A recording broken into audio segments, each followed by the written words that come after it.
Hello friends, कैसे हैं आप लोग। तो चलिए शुरू करते हैं आज का नया टॉपिक।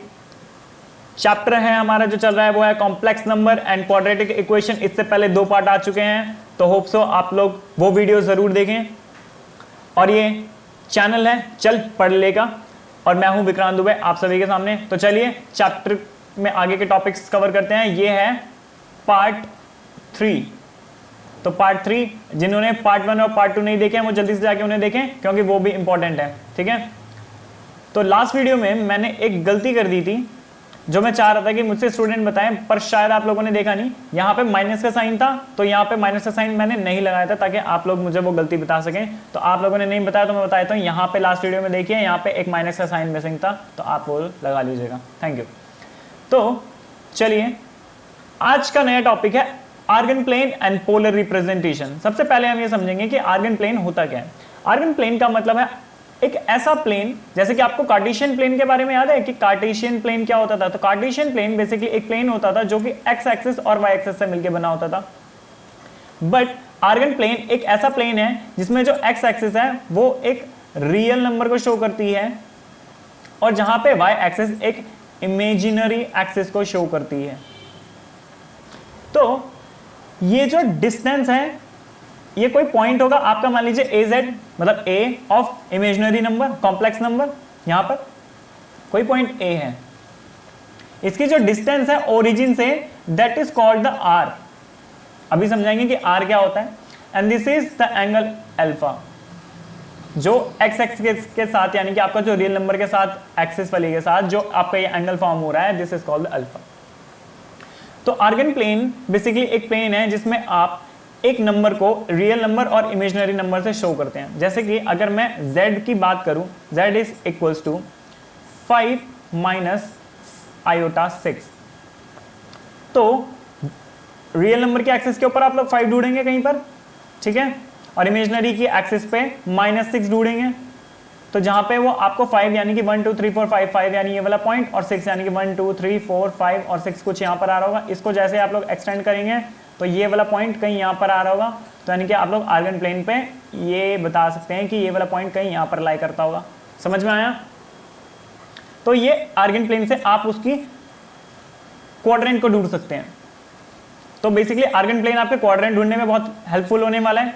पोलर रिप्रेजेंटेशन का मतलब है, अभी हम समझेंगे पोलर रिप्रेजेंटेशन क्या होती है। पोलर रिप्रेजेंटेशन का मतलब है कि आपको ये जो रिप्रेजेंटेशन है ये वाली, ये आपको पोलर फॉर्म में करनी आनी चाहिए। पोलर फॉर्म का मतलब है आपको वहां पे इसका आर पता होना चाहिए, प्लस आपको इसके एंगल पता होना चाहिए। यानी कि यहां पे जो z होगा, z पोलर रिप्रेजेंटेशन में r cos theta plus r i r sin theta होता है। यहां पे r कॉमन ले लेंगे तो ये बचेगा अंदर cos theta plus i sin theta. This is basically z। This is a complex number. This is called the polar representation and this is a normal representation. So, ठीक है, तो टॉपिक में आगे बढ़ते हैं। तो आप लोगों को ये कन्वर्ट करना आना चाहिए। बेसिकली हम इस चैप्टर के इस एक्सरसाइज के अंदर, नेक्स्ट एक्सरसाइज के अंदर हम इसको कन्वर्ट करना सीखने वाले हैं, तो बहुत ही ध्यान से सुनिएगा। अगर आप इसको इसमें कंपेयर कर पा रहे हैं तो 5 की जगह पर क्या लिखा हुआ, आर कॉस थीटा, और 6 की जगह पर क्या लिखा हुआ, आर साइन थीटा। कंपेयर कर पा रहे हैं, तो बस यही कंपैरिजन हमारा आगे काम में आने वाला है। ठीक है, तो इसको बहुत ध्यान से समझिएगा कि हम क्या लिख सकते हैं। एक रियल नंबर की जगह पर लिखेंगे आर कॉस थीटा, और एक इमेजिनरी नंबर की जगह पर लिखेंगे आर साइन थीटा। और ये जो एक्सिस है, एक्स एक्सिस, ये कॉस थीटा रिप्रेजेंट करती है, और जो वाई एक्सिस है, this represent the sine theta axis. ठीक है, ये बहुत ध्यान से आप बात समझिएगा। ठीक है, आगे चलते हैं अपने टॉपिक में। पोलर रिप्रेजेंटेशन में आप लोगों को बता चुका हूं क्या होते हैं, कंपैरिजन भी आपको बता चुका हूं, और आप लोगों को समझना है क्वाड्रेंट सिस्टम। यू नो कि फर्स्ट क्वाड्रेंट ये होता है, ये कोई एक्स एक्सिस है, ये कोई वाई एक्सिस है। This is first quadrant, this is second quadrant, third quadrant and the fourth quadrant. अगर आपकी कोई भी वैल्यू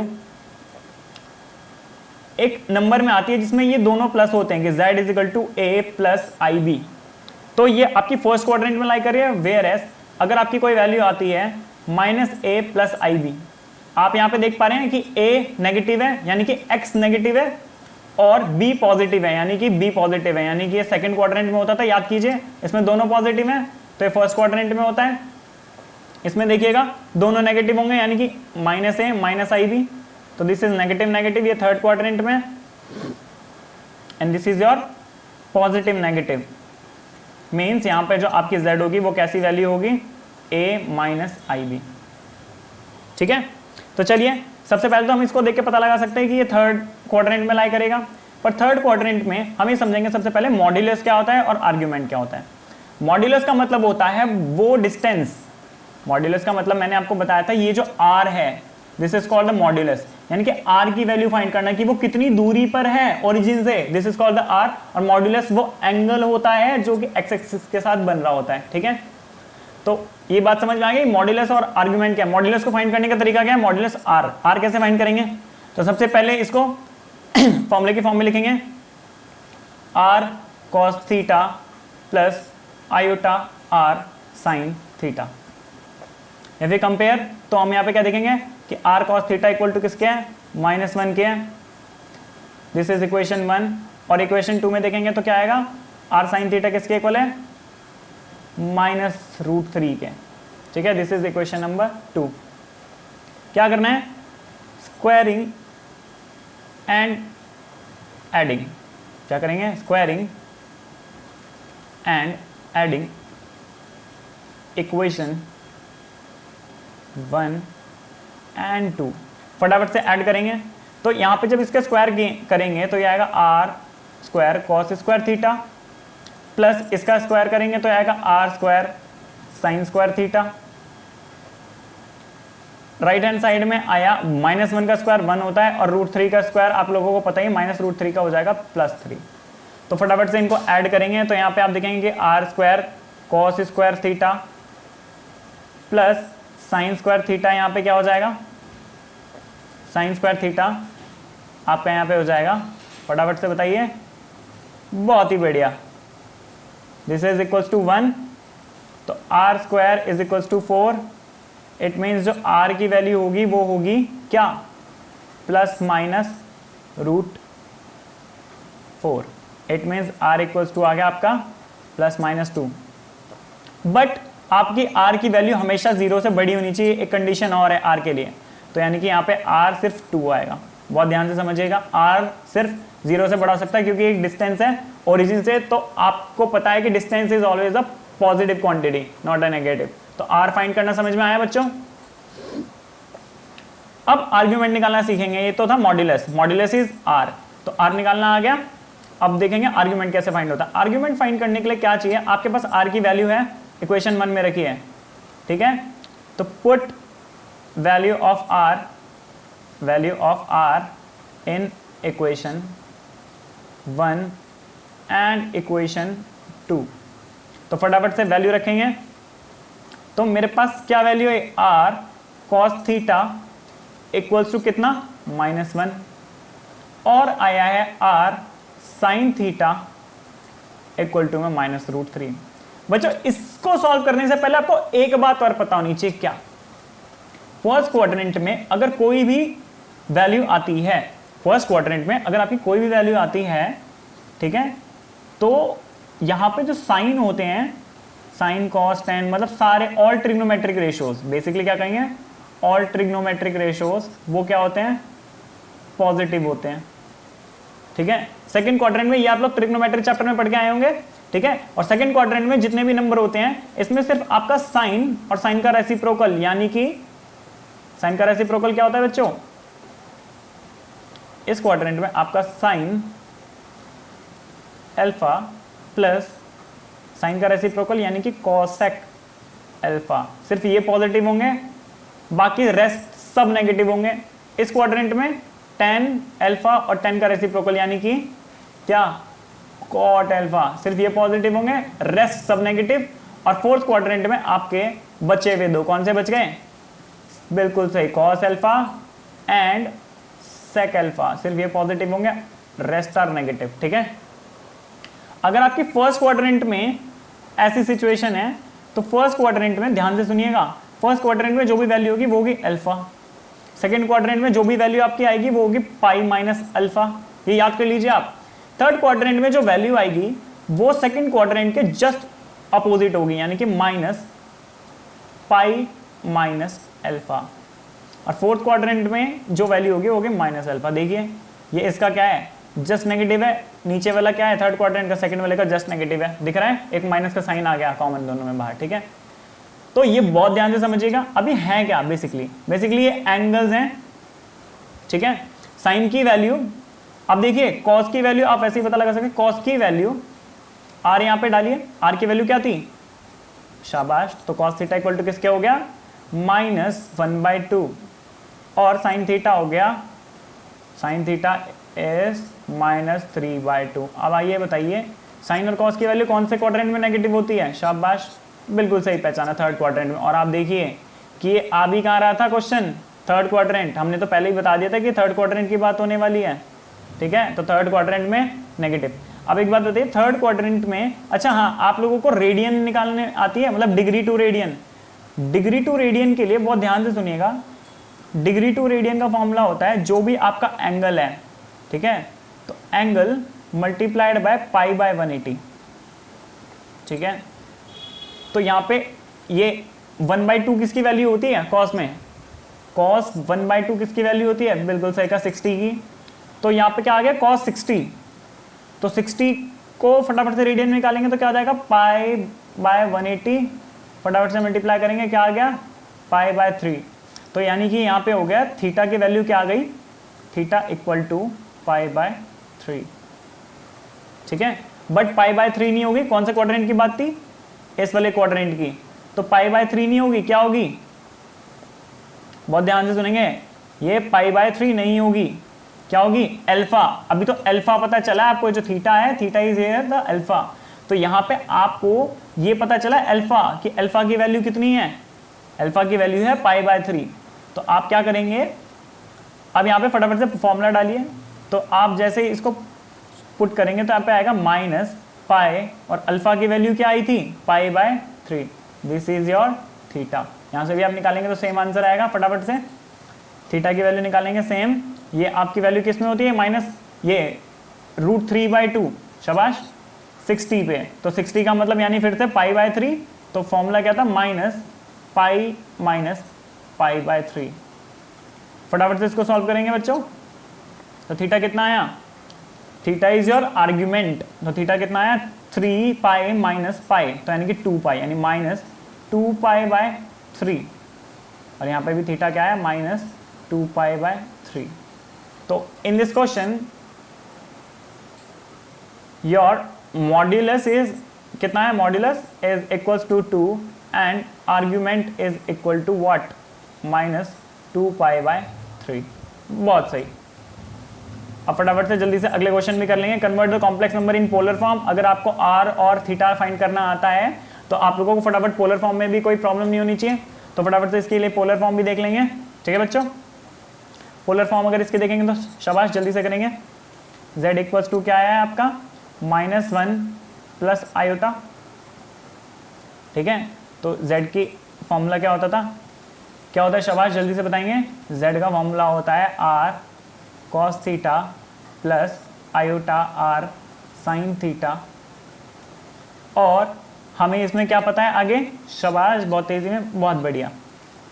कंपेयर करेंगे सबसे पहले, r cos theta equal to -1, equation 1, और यहाँ पे कंपेयर करेंगे तो क्या कहेंगे, r sin theta equal to what, बहुत ही बढ़िया, क्या, 1, ठीक है। वैसे भी हमें पता चला है कौन सा क्वाड्रेंट है, सेकंड क्वाड्रेंट, बहुत ही सही बात, सेकंड क्वाड्रेंट की बात हो रही है।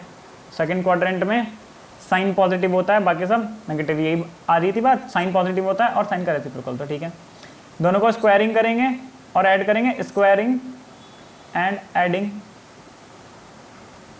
इक्वेशन 1 एंड इक्वेशन 2, फटाफट से ऐड करेंगे तो ये हो जाएगा आपका r² cos square theta equal to 1, ठीक है, इक्वल टू 1 नहीं, एक काम करो, एक ही बार में सॉल्व कर लेते हैं रसगुल्लो, ठीक है, बहुत ध्यान से सुनना, एक ही बार में ऐड कर लेते हैं। तो ये हो गया r² sin स्क्वायर थीटा, और राइट साइड में क्या आ गया, 1 का स्क्वायर यानी कि 1, और यहाँ पे 1 का स्क्वायर यानी 1।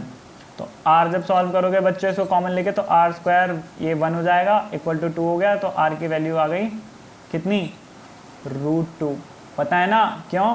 क्योंकि दो आंसर आ सकते हैं, लेकिन r is always greater than किसके? 0 के। ठीक है, बहुत ही बढ़िया, समझदार हो गए बच्चे। r is always greater than, ठीक है। r फाइंड हो गया, तो फटाफट से अब आगे का काम करेंगे। r फाइंड हो गया, तो अब क्या फाइंड करेंगे? बिल्कुल सही बात, मॉड्यूलस। तो अब क्या करना है?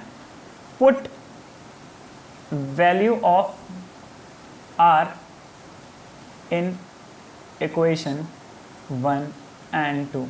तो रखेंगे तो आपको क्या पता चल जाएगा कि cos थीटा इक्वल टू किसके आ गया? -1/√2 एंड sin थीटा किसके इक्वल आ गया? 1/√2।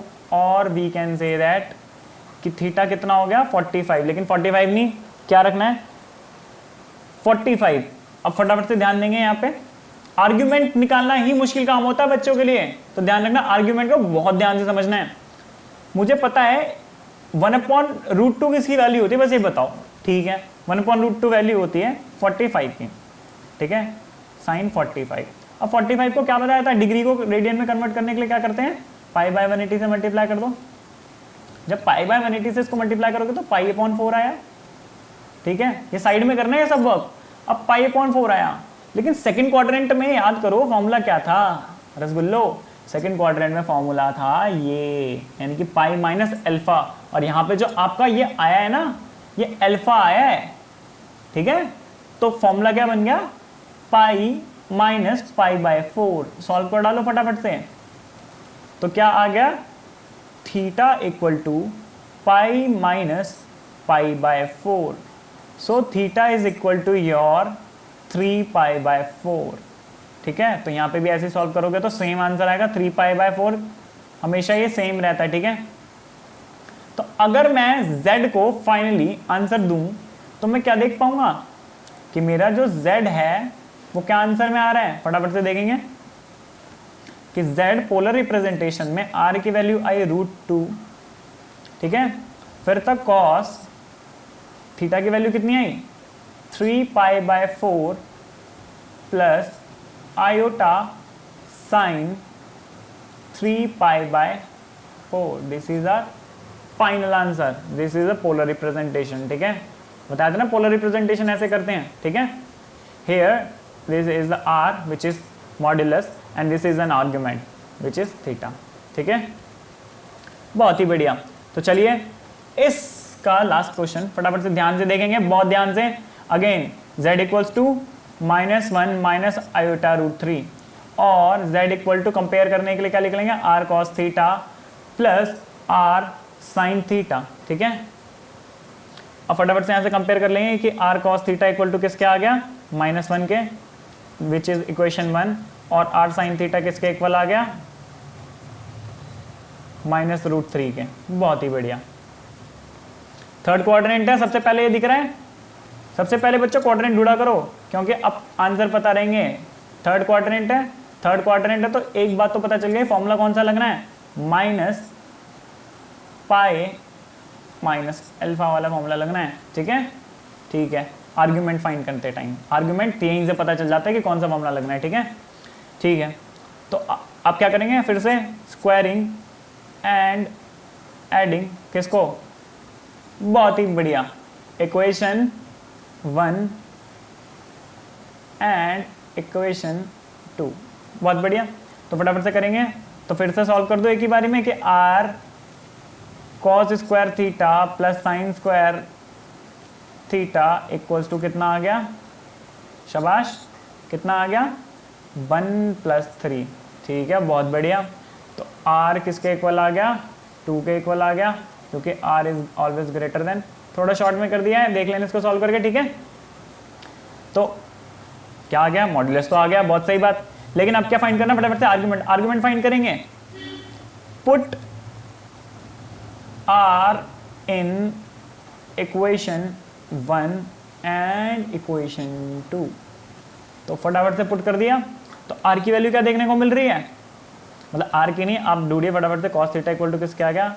-1/2 के, and sine theta is equal to किसके? -√3/2 के। शाबाश, जल्दी से बताएंगे 1/2 वैल्यू कब होती है cos थीटा की?